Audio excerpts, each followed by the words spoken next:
আসসালামু আলাইকুম রহমতুল্লাহ বারাকাত। আবারও জানিয়ে দিচ্ছি আমি সর্বভারতীয় চ্যানেল। আপনারা জানেন যে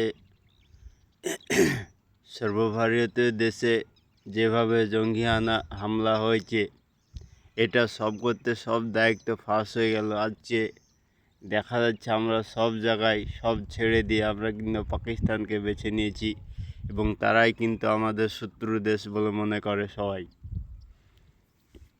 ব্যাপার হলো যে এই তদন্তটা কেউ দেখেনি যে যখন গোলাগুলি হয় তখন কোথায় ছিল বিএসএফ আর্মি, যারা বর্ডার সিকিউরিটি, তারা কোথায় ছিল। আজকে আমাদের যে সর্বপ্রথম ভারতীয় যেসব মিডিয়া চ্যানেলগুলো কেন জিজ্ঞাসা করছে না এত সিকিউরিটি ফোর্স থাকা সত্ত্বেও কীভাবে পাকিস্তান থেকে এসে 26 জনকে মারা হলো এবং কার মদতে এবং কিভাবে হলো, সেটা কেউ জিজ্ঞাসা করে না। শুধু জিজ্ঞাসা করে যে পাকিস্তান মেরেছে, পাকিস্তান মেরেছে। আমাদের মনে হয় আপনারা জানেন যে পুলওয়ামা কেন্দ্রে যেসব ঘটনা ঘটেছিল, পুলওয়ামা অনেক সেনা আমাদের মারা গিয়েছিল।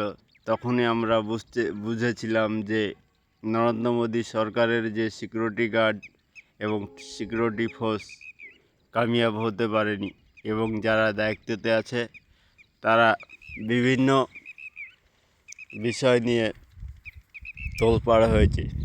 আজকে আমরা জানি যে গত কয়েকদিন আগে আপনারা জানেন যে 26 জনের মৃত্যু হলো, তবে এখনও কোনো কিছুই খোঁজ পাওয়া যায়নি।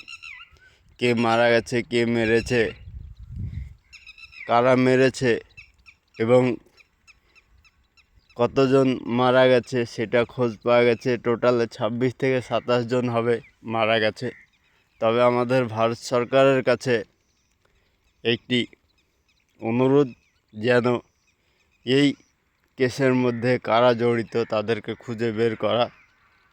অসহায় যে আমরা যে পাকিস্তানের দোষ দিচ্ছি সেটা ভালো কথা, কিন্তু তবে আমাদের তদন্ত করার দরকার এর ভিতরে কার হাত আছে এবং কিভাবে ঢুকলো। এত সিকিউরিটি বর্ডার ফোর্স থাকা সত্ত্বেও কেন সেদিন সিকিউরিটি ফোর্স তুলে নিয়েছিল সরকার, সেটাই সরকারের কাছে আমরা